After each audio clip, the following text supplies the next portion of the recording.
হ্যাঁ ঠিক বলেছিস। 11টা বাজতে চললো, এখনো বাড়ি আসার নাম নেই তার। দেখি তো একটা ফোন করে। হ্যাঁ হ্যালো। ও ও এখনো রিং হচ্ছে। হ্যাঁ তারপরে আমি এই দাঁড়া, তো মা ফোন করছে। হ্যাঁ মা বলো। হ্যালো হ্যালো, কি রে তোর বাড়ি আসার ইচ্ছে নেই? হ্যাঁ এক্ষুনি তো এলাম মা। শোনবো না, বাবা কিন্তু ভীষণ রেগে গেছে বলে দিলাম, তাড়াতাড়ি বাড়ি আয়। হ্যাঁ একটু পরে যাচ্ছি মা, প্লিজ একটু পরে।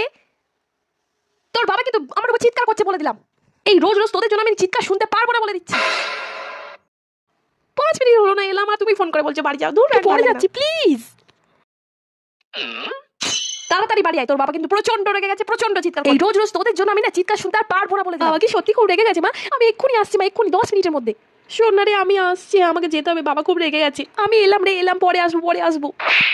ব্যাস কাজ হয়েছে। এরকম ভাবে মাঝে মাঝে দোষ না দিলে না এদের না কাজ হয় না। একটু পরে বাড়ি আসবে।